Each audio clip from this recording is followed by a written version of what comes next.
अहिल्या महारानी का जीवन, यद्यपि उनका जन्म 300 साल पहले हुआ, माननीय प्रधानमंत्री जी बताना चाहूंगा, एक ऐसी शासिका जिसके जीवन के अलग अलग पक्ष पूरा देश नतमस्तक होता है।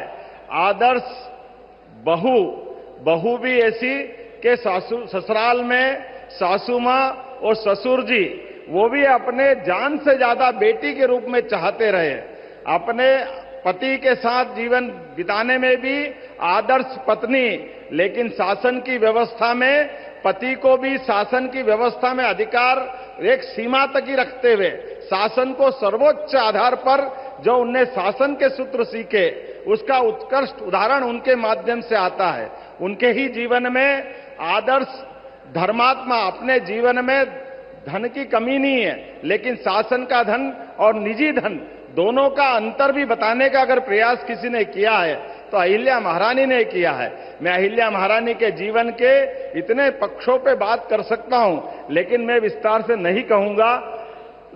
हमारे लिए वो केवल कालक्रम देखें, वो समय देखें जब यशस्वी प्रधानमंत्री आज हमारे बीच जिस प्रकार की शासन की व्यवस्था चला रहे हैं, कई मामलों में ऐसा लगता है कि अहिल्या महारानी के ही मार्ग पर पूरा शासन तंत्र चल रहा। जोरदार अभिनंदन यशस्वी प्रधानमंत्री का करें, जिन्होंने अपने जीवन के प्रत्येक क्षण में सदैव राष्ट्रभक्ति की, देशभक्ति की, सनातन धर्म की, हमारी भारतीयता के ओतप्रोत होकर के, और केवल अहिल्या माता नहीं, बड़ा अलग प्रकार का समय है।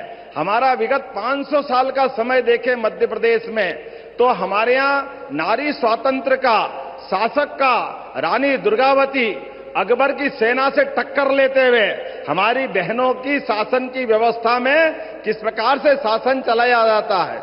गोंडवानी की रानी, उनका अपना अलग से 52 बार और 3 बार अकबर को धूल चटाने का काम किसी ने किया है तो गोंडवाना की रानी ने किया है।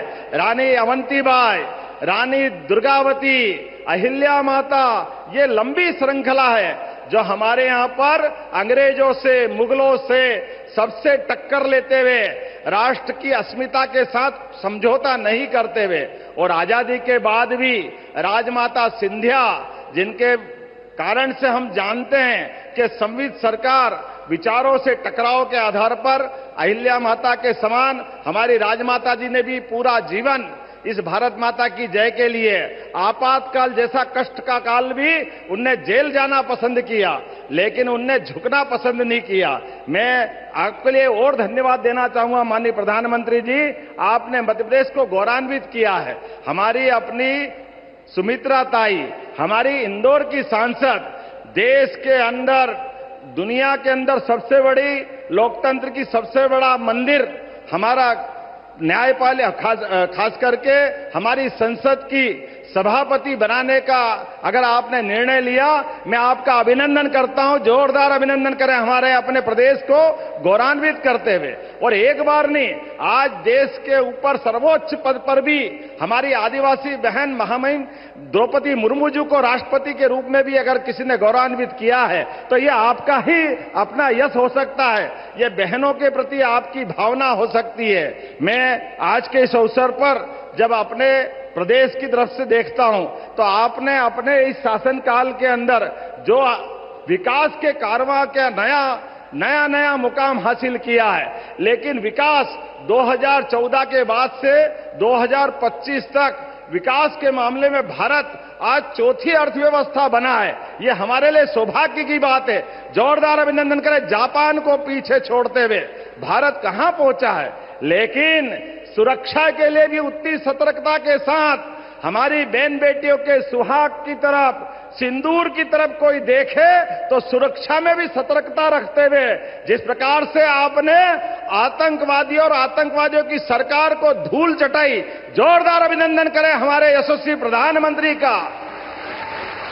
पूरा देश रोमांचित है, पूरा देश वंदन कर रहा, अभिनंदन कर रहा आपका। हमारा आज अहिल्या माता का जन्म जयंती मनाना, सच्चे अर्थों में सार्थक हो रहा है।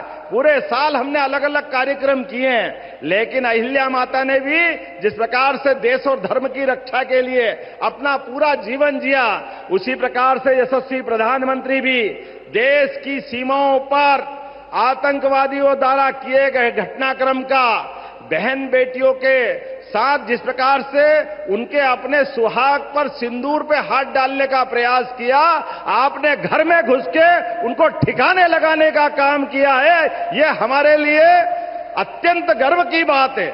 मैं पुनः मध्य प्रदेश सरकार की ओर से नारी कल्याण के कई सारे काम चल रहे हैं, लेकिन आज हमारे लिए तो केवल आपको सुनने का समय है।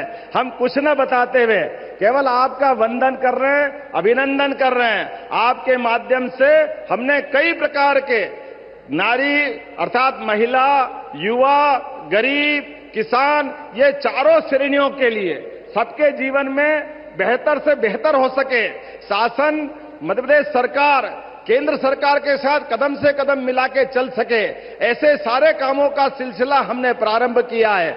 आज हमने अपनी बहनों को समर्पित ये कार्यक्रम किया है। मैं आपका पुनः वंदन करता हूं, अभिनंदन करता हूं और उम्मीद करता हूं कि आपका ये नेतृत्व भारत को दुनिया का सर्वश्रेष्ठ राष्ट्र बना करके पहले पायदान पे ले जाके खड़ा करेगा। इस उम्मीद के साथ एक बार फिर आपका वंदन करता, अभिनंदन करता हूं। बहुत बहुत धन्यवाद। भारत माता की।